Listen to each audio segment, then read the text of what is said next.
You better start earning your keep. That was the first thing my stepdad screamed at me while I lay in a hospital bed fresh from emergency surgery, my body still numb, my legs barely moving. I told him I couldn't work yet. Doctor's orders. 2 weeks. Then his hand came down. The world tipped. Cold tiles kissed my cheek. Blood flooded my mouth. My hands trembled as he snarled, "Stop pretending you're weak." When police rushed in, everyone stared at him in horror. What they didn't know was that this wasn't the worst thing he'd done. The real betrayal had started long before that slap. My name is Emma. I'm in my late 20s, and before that hospital bed became the center of my world, I worked retail during the day and took on creative freelance projects at night. It wasn't glamorous, but it paid some of the bills. More importantly, it kept the lights on in the house my dad left us.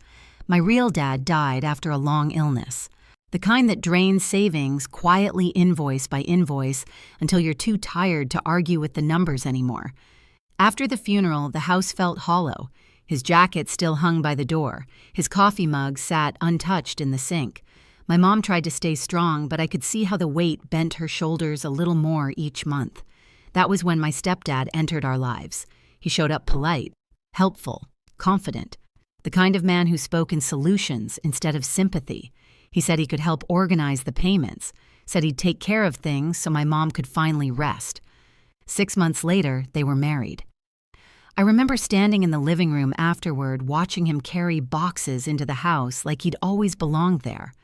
At first, nothing felt wrong. Then small things started to shift.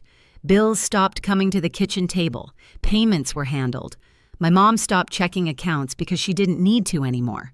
When I asked questions, I was told not to worry.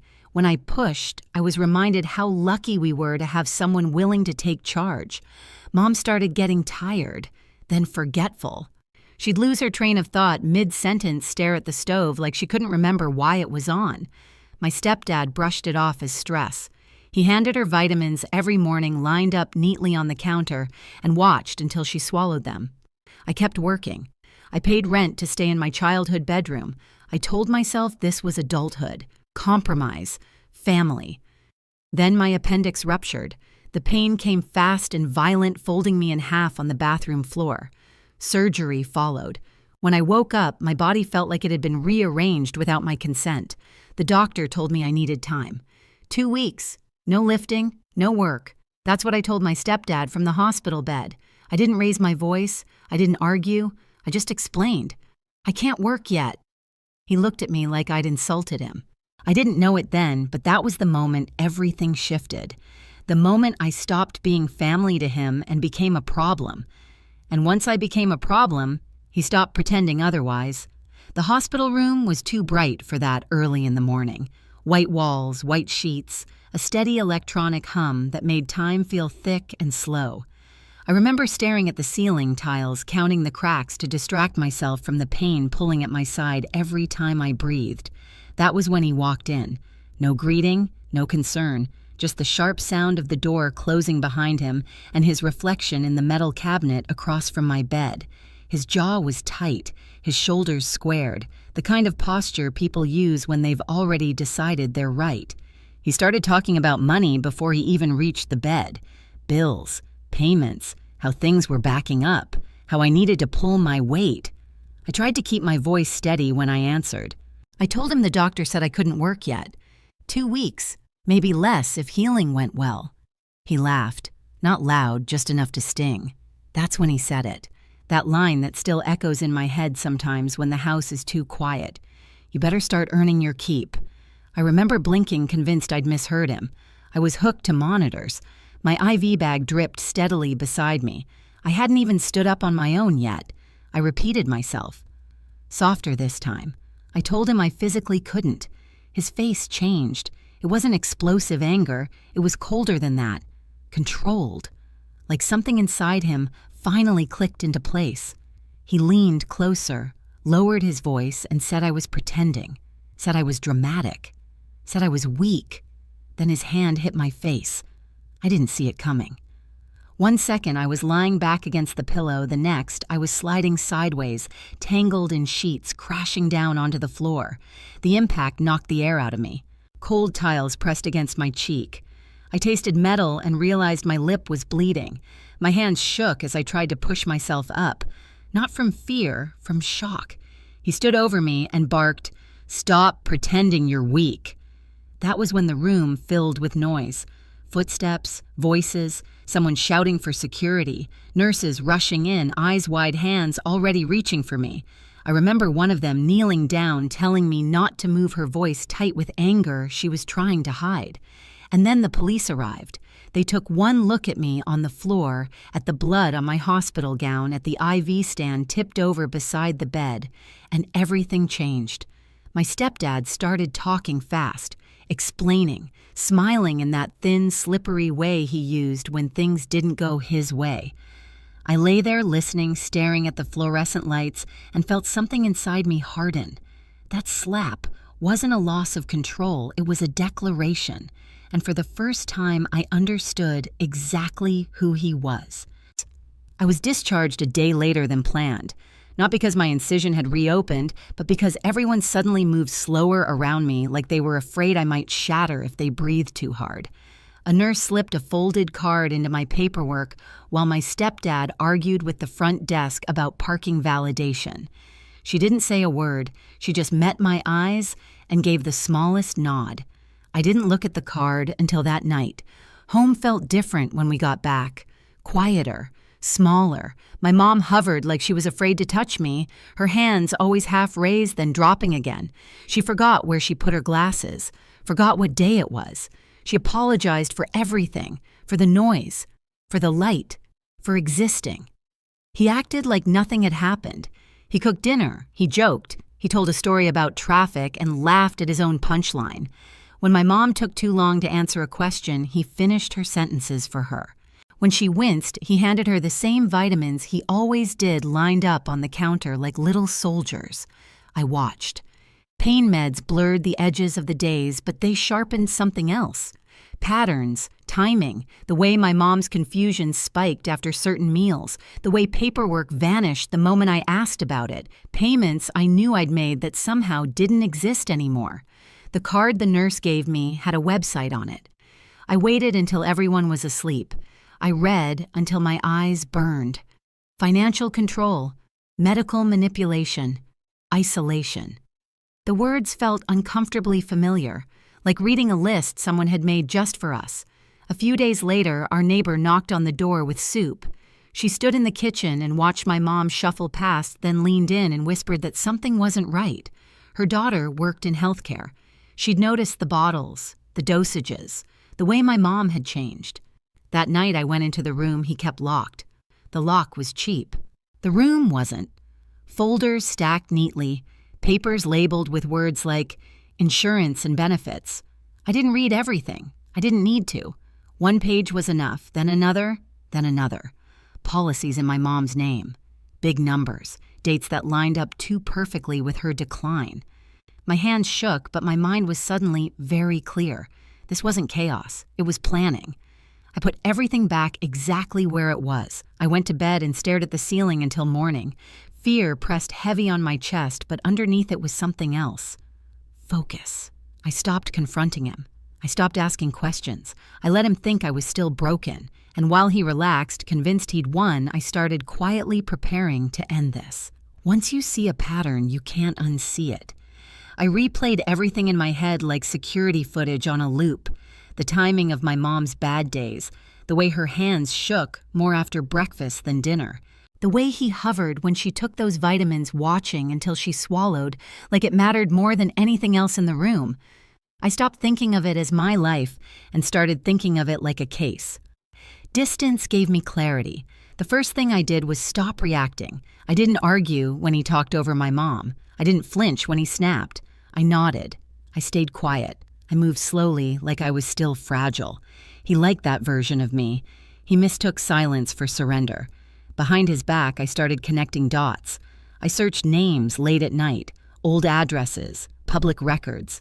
It didn't take long to find the first woman, then another, different states, same pattern, fast relationships, shared finances, sudden illnesses, ugly separations.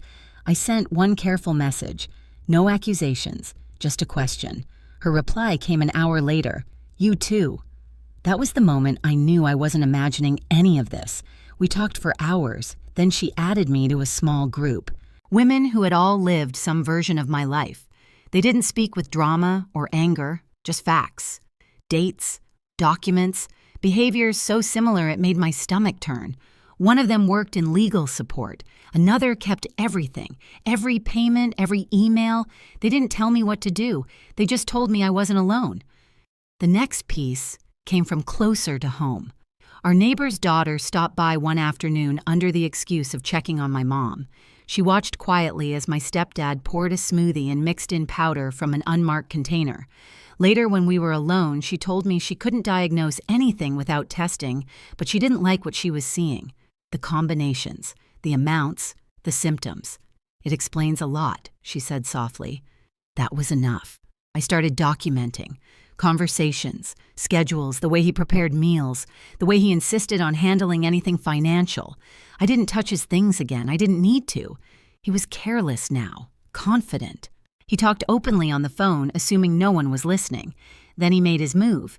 He came home one evening with a folder tucked under his arm, smiling like a man who thought he'd already won. He said it was just paperwork, said the lawyer recommended it since my mom had been confused lately. Power of attorney, temporary, just in case. My mom's hand shook when she reached for the pen. I felt something snap inside me, but I kept my voice steady. I asked a simple question. Shouldn't we have someone there for something this important, just to make sure it's done right? He hesitated, just for a second. Then he agreed. He said we'd schedule it for the following week. That week was everything. The women I'd connected with helped me understand what mattered, what held weight, what crossed lines.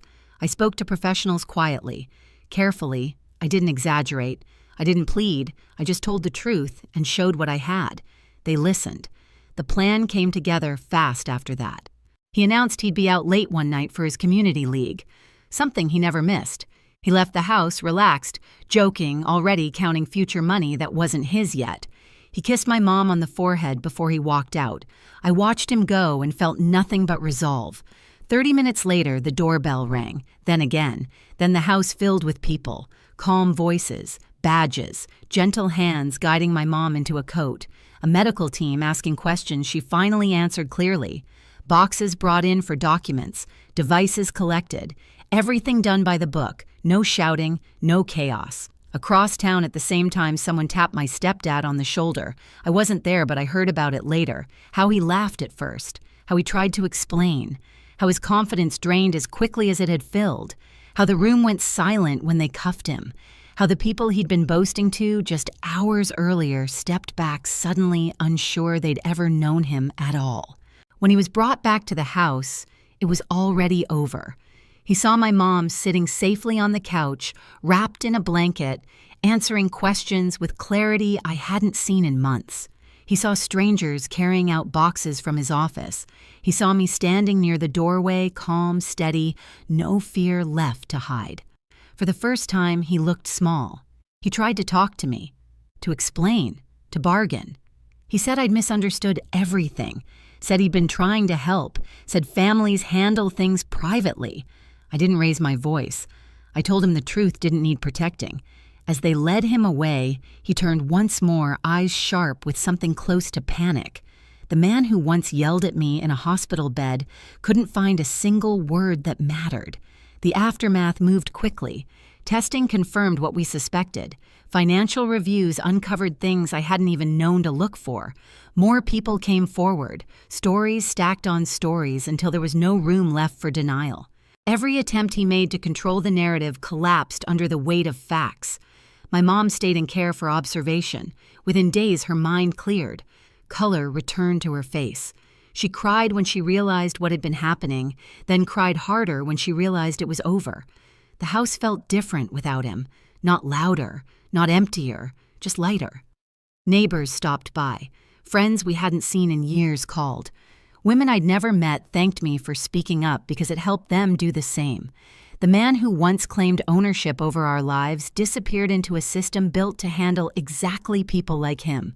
And standing in the quiet living room one evening, surrounded by boxes of evidence and the soft sound of my mom breathing evenly in the next room, I felt something I hadn't felt in a long time. Safety. Not because he was gone, but because I finally understood my power. The change in my mom didn't happen overnight, but it was unmistakable. Within days of being away from him, the fog lifted. She slept through the night. She finished sentences without drifting off. The constant apology in her voice faded, replaced by something steadier, something like herself. Professionals explained what had been happening in careful, measured language. They talked about interactions, long-term effects, how control can wear a person down without leaving obvious marks. My mom listened quiet and focused, then reached for my hand like she used to when I was a kid. That small gesture felt like getting her back. The house became ours again. Windows opened, drawers stayed where we left them. Bills were spread out on the table, no longer hidden, no longer mysterious. It was overwhelming, but it was honest. The legal side moved forward without drama. Facts did most of the talking. Others stepped forward, their stories echoing ours in ways that made my chest ache. Accountability followed, not loudly, not theatrically, but firmly. I went back to work slowly. Different hours, different priorities. I started volunteering then, training, helping people recognize the signs we'd missed for so long. Not because I was fearless, but because I knew how silence feels. One evening, my mom hung a new photo in the hallway. Just the two of us.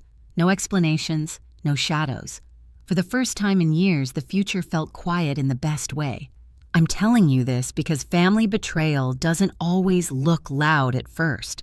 Sometimes it looks like help. Sometimes it sounds like control wrapped in concern. And sometimes it takes one moment of clarity to change everything. If this story felt familiar, you're not alone.